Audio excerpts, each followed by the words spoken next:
ini ada 5 hal-hal yang dimakruhkan pada waktu berwudu.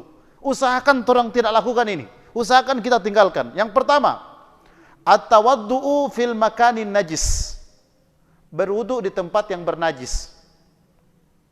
Makanya makruh hukumnya berwudu di kamar mandi. Kenapa? Karena tidak nyaman dari najis. Ya.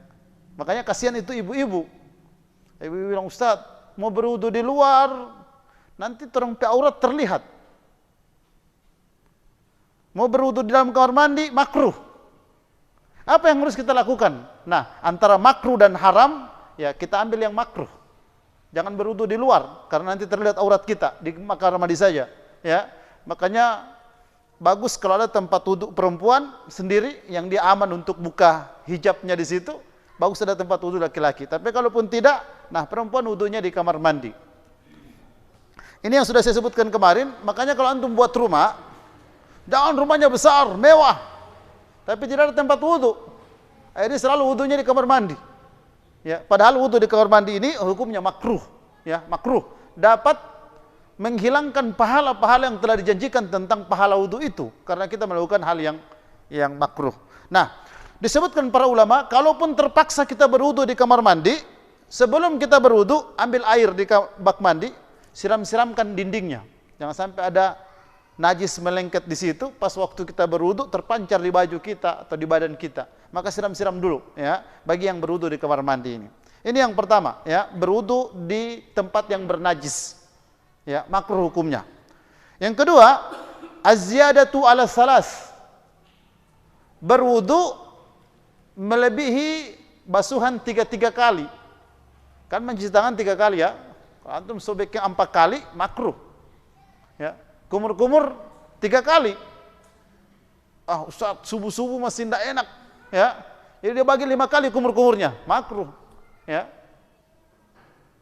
Terus belum bersih, Ustaz. Kalau belum bersih, harusnya sebelum berwudu sikat gigi dulu. Ya, makanya kata Nabi SAW, laula an asyukka ala ummati la amartuhum bisiwaki inda kulli wudu. Andai tidak memberatkan bagi umatku, ku perintahkan mereka untuk sikat gigi setiap kali hendak berwudu. Ya, ini wudu. Jadi melebihi 3 kali adalah termasuk makruh sesuai dengan hadis Nabi SAW. Kata Nabi SAW, tawadda thalathan man zada faqad asa'a wa zalama. Berwudulah 3 kali basuhan. Siapa yang telah menambah, sungguh dia telah berbuat kezaliman dan telah merusak agama ini. Ya, jadi tidak boleh. Ya, mentang-mentang orang di Indonesia air banyak melimpah, orang ya sudah tidak tanggung-tanggung berwudu. Ya, cuman 3 kali batas maksimalnya. Ya, 1 kali wajib, 3 kali sunnah, 2 kali boleh. Ya, jadi terang ambil yang sunnahnya. Kenapa ambil yang sunnahnya? Sudah dapat wajibnya, sudah dapat bolehnya, dapat ya sunnahnya, dapat pahala 3 kita kalau ambil 3. Tapi kalau 4 makruh. Ya, ini. Yang ketiga, al-israfu fil ma', boros dalam mempergunakan air. Ini juga makruh. Ya, makanya jangan buka keran itu los. Ya, bukalah setengah. Kadang-kadang kan air keran itu keras di kita. Kalau antum di Arab Saudi, apalagi kalau di Maroko, ya, putar air keran lebar-lebar begitu, dipukul antum. Ya, karena mubazir. Ya, terang di sini alhamdulillah air banyak, tapi meskipun banyak, kata Nabi SAW tidak boleh. Walau kunta fi nahrin jarin, kata Nabi. Meskipun Anda berada di sungai yang airnya banyak, tidak boleh boros dalam mempergunakan air. Ya. Nabi SAW berwudu hanya dengan 1 mud. 1 mud itu 700 mili. Ini 600 mili. Ya. Ini air ini 600 mili. Tambah 100 lagi. 700 mili. Nabi berwudu dengan itu. Nanti satu saat akan saya bawa di sini mud. Takaran air yang biasa dipakai Nabi untuk berwudu. Orang kalau ini nggak cukup ini. Ya. Paling baru cuci muka so habis. Ya. Padahal Nabi SAW berwudu dengan 1 mud air. Nah, ini menandakan bahwa kita, kenapa? Orang kan banyak air, Ustaz. Yang pertama, kita mengetahui bahwa Nabi SAW berwudu dengan 1 mud, dengan takaran itu, Siapa yang melaksanakan ini, pertama dia terhindar daripada boros. Ya, karena innal mubadzirina kanu ikhwanu syaitan, kata Nabi. Orang mubadzir itu temannya syaitan. Yang kedua, kita telah mengikuti sunnah Nabi SAW. Nabi mencontohkan begini cara berwudu. Dan yang keempat, tarku sunnatin aw akthar min sunanil wudu. Meninggalkan satu di antara sunnah-sunnah wudu, ini adalah makruh. Ya. Jadi yang sunnah-sunnah saya bacakan kemarin itu ada kurang lebih 13. Salah satu di antara 3 ini kita tinggalkan, maka itu adalah hal yang makruh. Misal, ya, menyelang-nyelingkan jenggot bagi yang berjenggot, itu sunnah. Kalau antum punya jenggot yang lebat, disunahkan untuk diselang-selingkan, jangan sampai nggak kena air. Nah, bagi yang punya jenggot lebat kemudian dia tidak lakukan itu, maka dia melaksanakan hal yang makruh. Ya, tidak dapat pahala wudu. Menyelang-nyelingkan jari-jari. Jadi pada waktu cuci tangan itu selang-selingkan jari-jari. Itu sunnah Nabi SAW. Nah, siapa meninggalkannya, maka dia terjerumus kepada perbuatan yang makruh. Ini yang keempat, dan yang kelima, yang terakhir, al-wudu'u bi fadlil mar'ah. Berwudu dengan air sisanya perempuan. Ya. Suami istri. Makanya dalam tuntunan mandi itu, kalau orang di rumah tidak punya shower, airnya cuma di bak mandi, mohon maaf, mungkin masih pengantin baru, mungkin lagi melaksanakan ibadah, ya, suami istri, pas giliran mau mandi, yang seharusnya lebih dulu mandi itu laki-laki, bukan perempuan. Kenapa? Karena mandi dengan air sisanya perempuan itu makruh.